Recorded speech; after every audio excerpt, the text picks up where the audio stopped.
하나님의 말씀 신약성경 사도행전 4장 23절에서 우리 31절까지 말씀, 사도행전 4장 23절에서 31절까지 말씀 우리 한 절씩 나누어서 교독합니다. 교독합니다. 사도들이 노임에 그 동료에게 가서 제사장들과 장로들의 말을 다 알리니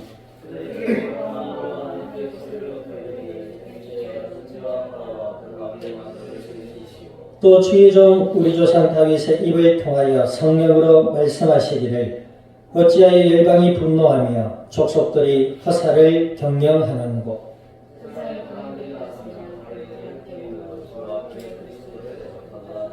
과연 헤롯과 본디오 빌라도는 이방인과 이스라엘 백성과 합세하여 하나님께서 기름 부으신 거룩한 종 예수를 거슬러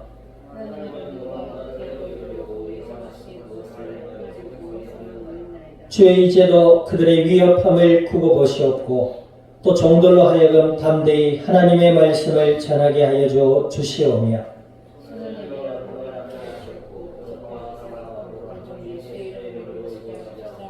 같이 합니다. 빌기를 다음에 모인 곳이 진동하더니 무리가 다 성령이 충만하여 담대히 하나님의 말씀을 전하니라. 아멘. 기도드립니다. 하나님 아버지, 주님의 크신 은혜와 사랑을 감사드립니다. 예수님을 그리스도라 믿어 하나님의 자녀가 되게 하여 주시고 약속을 따라 성령으로 저희들 가운데 영원토록 함께하여 주시어서 오후 예배로 주님의 말씀 앞에 서게 하여 주신 아버지 하나님, 진리의 말씀을 통하여 아버지의 음성을 듣게 하시고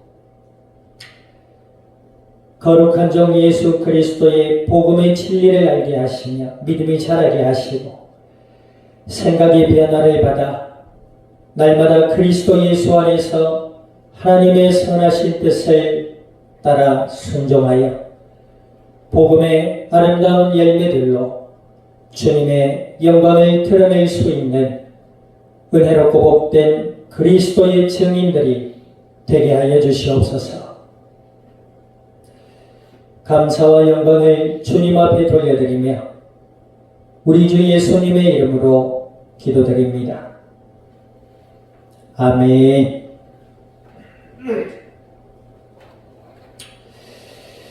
자, 우리 앞에서 인사 나눕니다. 거룩한 종 예수님의 이름으로 승리합시다. 우리가 그 사람의 진짜를 알려면 몇 가지를 보면 알 수가 있다고 했죠. 식사를 같이 해본다든지 아니면 운동이나 또 드라이브를 해본다든지 또 심지어는 좀 길게 여행을 가보면 그 사람의 진가를 알 수 있다고 합니다. 진짜는 어디에 나타나요? 특히 위기 상황에 드러납니다. 신앙도 마찬가지죠. 예수님을 믿는 믿음이 좋을 때는 잘 몰라요. 이 사람이 정말로 믿고 있는지 아닌지. 그리고 하나님을 사랑한다고 찬양도 그럴듯하게 하고 기도도 열심히 하고 봉사도 열심히 하는 것 같아요.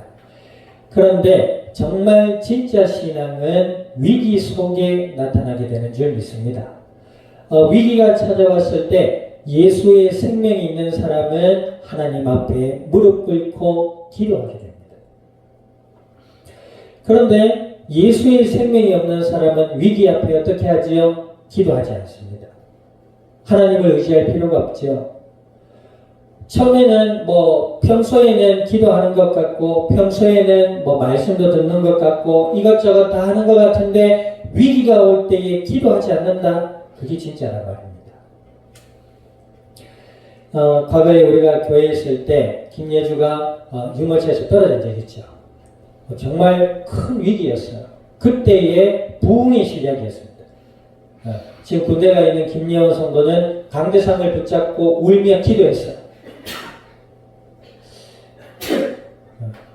그리고 김예광 성도는 그 자리에 앉아서 주여 도와주세요 하고, 그런데 안타깝게도 기도했으면 119에 전화를 해야 되는데 119에 전화하는 사람이 하나도 없었다는 거예요.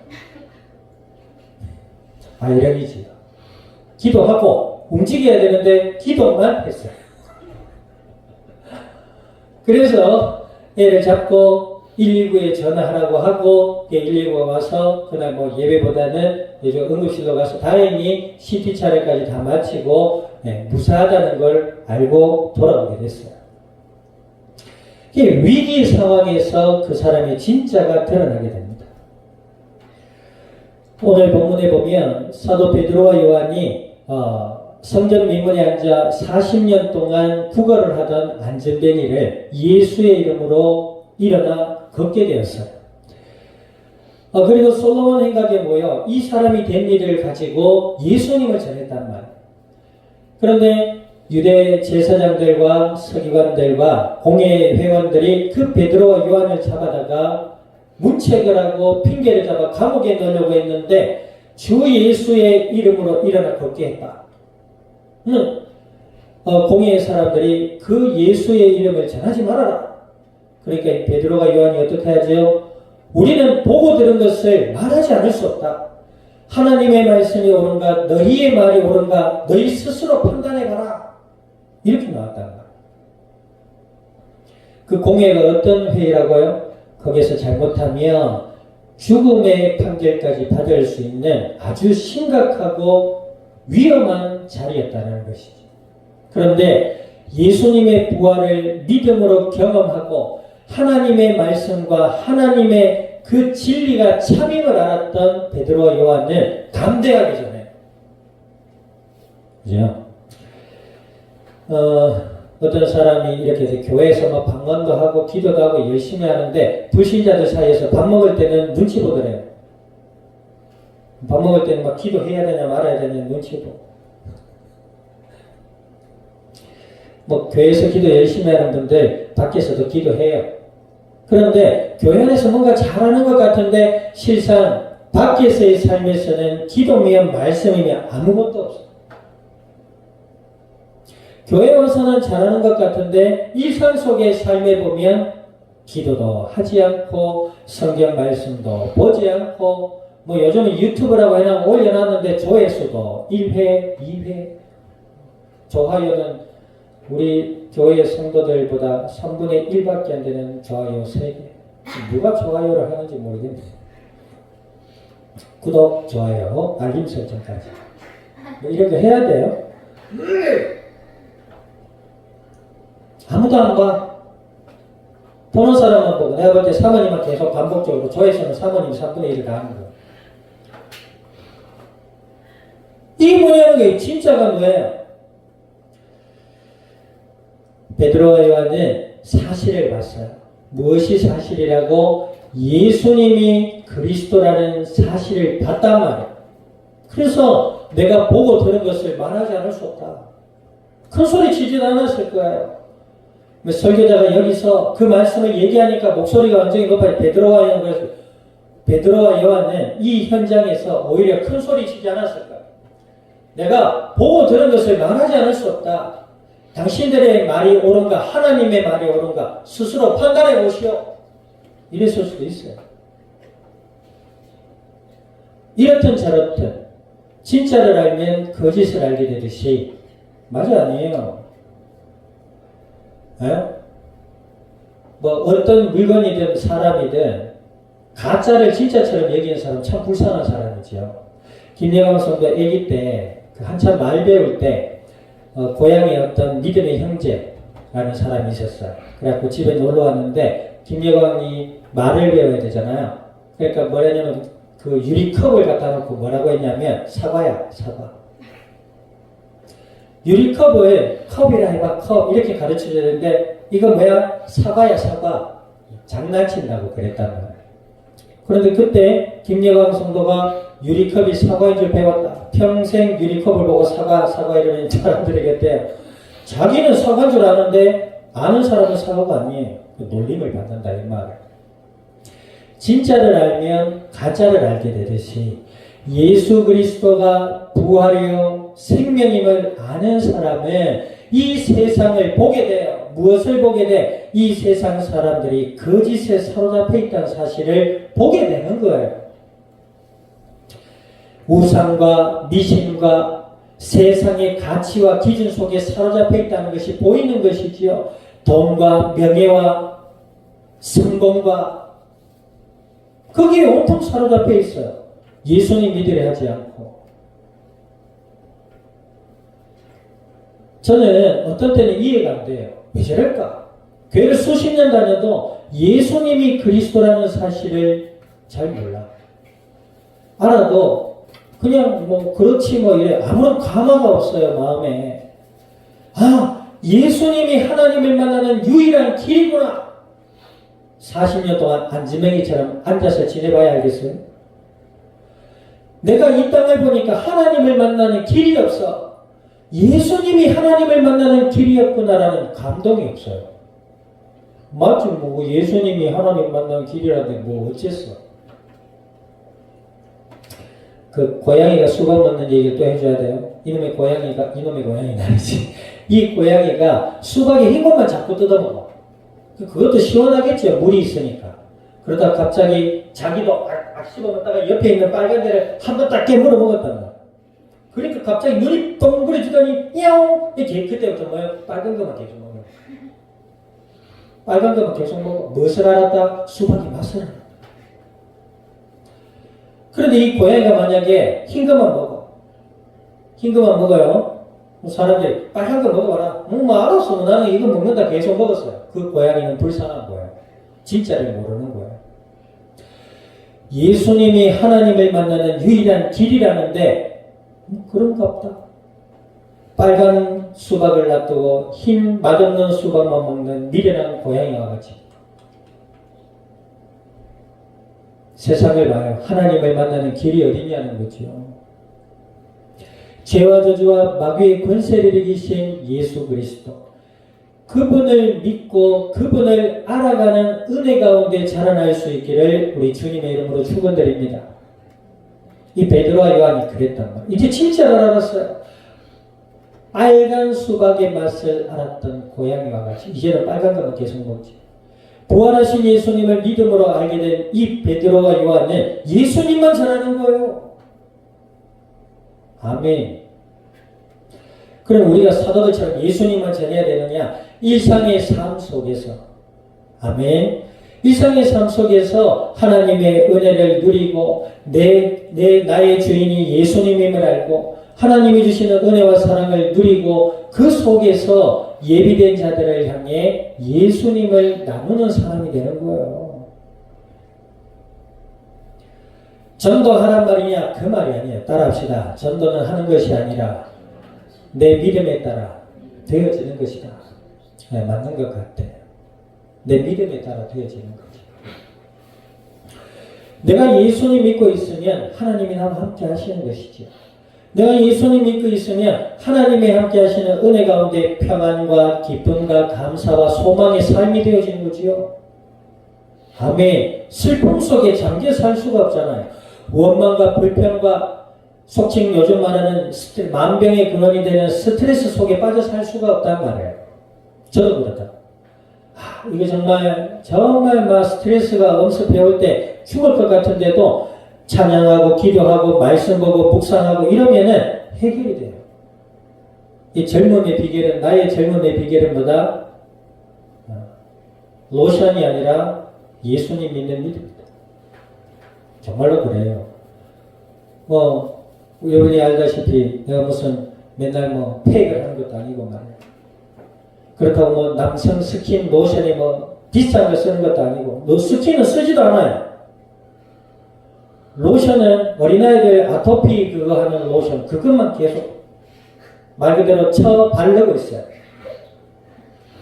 그런데 내 나이 또래 주위를 살펴보면 그들은 뭐요? 아무리 좋은 걸 발라도 인생을 얼굴로 다 맞아가지고 그리 되는 거예요. 우리 사모님 애 7을 낳고 어디에 가고 7이라면 다 기절 초풍을 해요. 어째 7놈 사람을 왜 먹어 이런가? 어떤 사람은 한둘만 나도 세월을 온몸으로 받아가지고 이래 되네. 우리의 젊음의 비결은 뭐다? 예수 그리스도시다. 그럼 늙지 않느냐? 그 말이 아니지요. 나이가 들어도 아름다운 사람이 있고, 나이가 들어도 추한 사람이 있어요.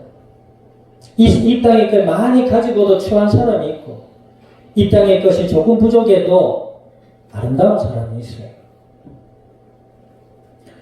예수님을 믿으면 그렇게 된다. 예수님을 알아가면 그렇게 된다. 진리를 알지니 진리가 너희를 뭐요? 자유하리라. 우상과 미신과 세속의 가치와 기준에서 자유자가 된다 이 말이에요. 아멘. 여기서 자유는 뭐예요? 닐리리야 노세 내 멋대로 하는 게 아니다 이 말이지. 하나님의 은혜 가운데 죄와 저주와 사망의 권세에서 자유.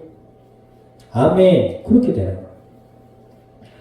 자, 이 베드로와 요한이 이제 옥에 갇힐 위기 속에 있다는 얘기를 듣고, 자 23절 읽어보세요. 23절 그렇죠. 베드로와 요한이 공의의 주의 경고를 받고 부활의 예수님 전하지 마라 하고 풀려났어요. 그렇죠. 자, 그 이후의 얘기입니다. 자 23절 읽어보세요. 시작.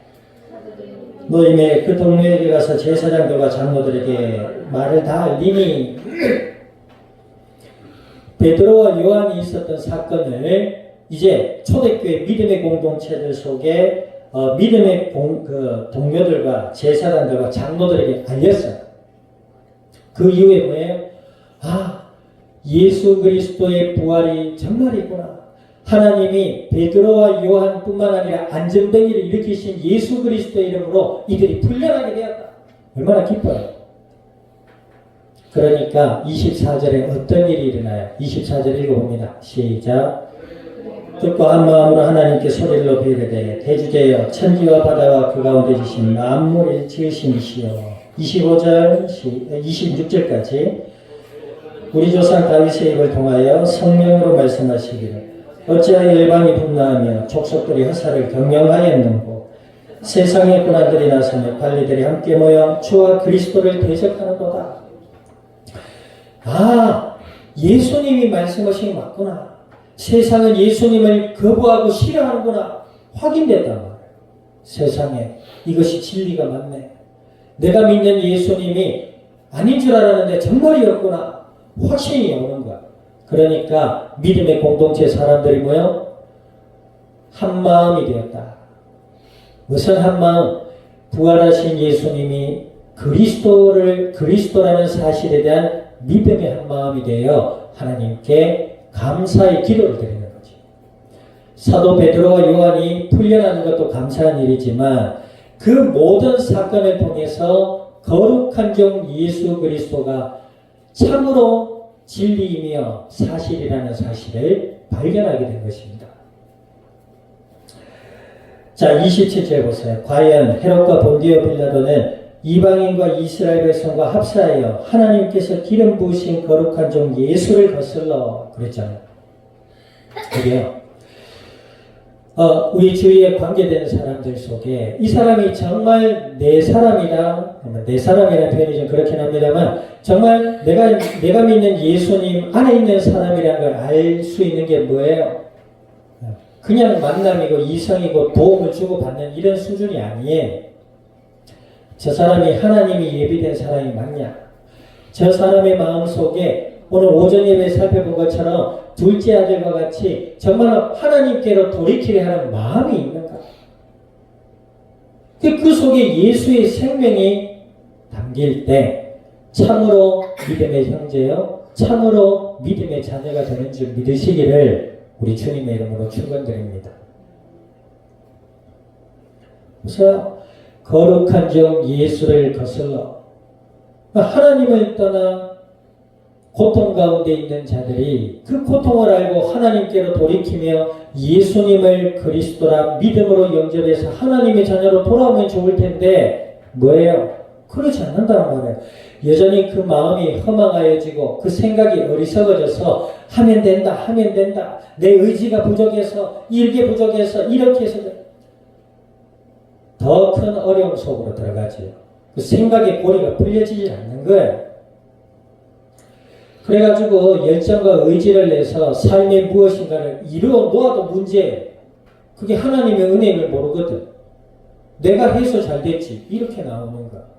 점점 더 거짓과 교만 속에 빠져들어가는 거죠. 그래, 인생이 오늘 하루가 끝이 아니라는 거죠. 나이가 들어갈수록 예수님을 더욱 믿고 하나님의 은혜에 감사하고 사랑하고 지혜로워져야 되는데, 예수님 믿지 못하는 사람들은 나이가 들어갈수록 교만하고 고집스럽고 추해진단 말이에요. 이 세상에 봐요, 사람들. 자, 그런데 이들이 기도합니다. 28절 보세요. 하나님의 권능과 뜻대로 이루려고 예정하신 그것을 행하려고 이 성에 모였나이다. 믿음의 공동체들의 모임의 이유가 확실해요. 뭡니까? 하나님이 예정하신 것, 예수 그리스도의 죽음과 십자가의 부활, 예수 그리스도의 생명을 전하기 위해 우리가 이 자리에 모였다. 아멘. 그 예수님을 믿고 알아가며 나누는 삶의 목적이 믿음의 삶의 최고의 목적인 줄 믿습니다. 그래도 기도합니다. 29절 보세요. 주여 이제도 그들의 위협함을 굽어보시옵고 또 종들로 하여금 담대히 하나님의 말씀을 전하게 하여 주시오며 손을 내밀어 병을 낫게 하시옵고 표적과 기사가 거룩한 종 예수의 이름으로 이루어지게 하옵소서. 그렇게 기도했단 말이에요. 자, 그러니 어떤 일이 일어나요? 자, 31절 마지막 절 읽어봅니다. 시작. 빌개를 다하며 모인 것이 진동하더니 우리가 다 성령이 충만하여 담대히 하나님의 말씀을 전했다. 우리 신앙의 참은 위기 속에 알 수 있습니다. 아멘. 위기 속에서도 예수님이 메시아이심을 믿음으로 기억해서 하나님의 도우심을 구하며 기도할 수 있는 자 될 수 있기를 주님의 이름으로 축원드립니다. 그럴 때 하나님이 우리에게 응답하세요. 그럴 때 우리의 믿음이 자라게 됩니다. 아멘. 우리의 믿음이 자랄 때에 뭡니까? 기도하는 것도 마찬가지지요. 예수님을 믿고 알고 전하게 해달라고 기도해야 돼요. 그런데 사람들은 어디에서 멈추냐면 예수님을 믿는 것이 인격에 변하고 겸손하고 이런 도덕적이고 윤리적인 수준에서 멈춰버려요. 그리고 기도하는 것도 내 삶의 안정과 평안과 번영을 주시고 여기에서 멈춰버려요. 그러나 초대교회 사도들과 성도들은 위기 속에서도 하나님의 도움을 기도했을 뿐만 아니라 그 위기 속에서도 예수님이 그리스도라는 사실을 발견했어요. 그리고 뭐요? 내 모든 삶을 통해서 그리스도의 복음이 증거되게 해달라고 기도했다. 거룩한 종 예수의 이름으로 병이 낫고 하나님의 말씀을 사도들 입을 통하여 담대히 전하게 하옵소서. 시대가 무엇을 필요로 하고 요구를 하지 않았단 말이죠. 뭡니까? 예수님이 필요하다. 뭡니까? 예수님을 알아가야 된다.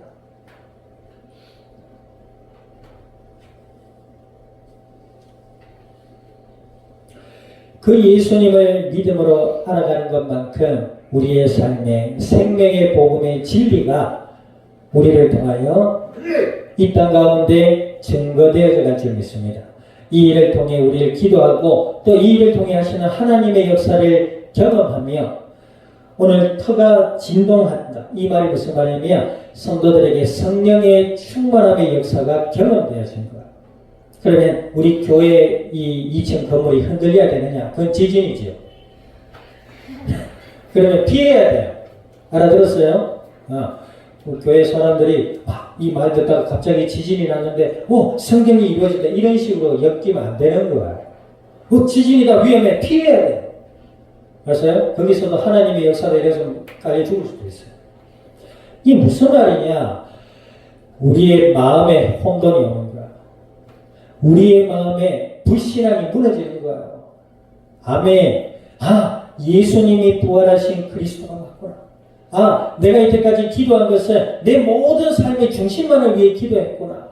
날 위해 십자가에 죽으시고 부활하신 그 예수님이 증거되어져야 되는데 뭐예요? 내 신앙이 너무 어려워. 우리의 내면이 무너지는 것이죠. 하나님의 성령의 충만함의 역사가 뭐예요? 그때 얘기했잖아요. 성령의 충만함이란 뭐예요? 방언을 말하고 은사가 나타나고 그걸 따라오는 것이지요. 성령에 충만하다는 것은 예수 그리스도를 향한 믿음이 더욱 분명하고 깊어지는 것을 말한다는 거죠. 우리의 내면의 불신앙이 무너지는 것을 말한다 이거예요. 아멘. 표정이 왜 그래요?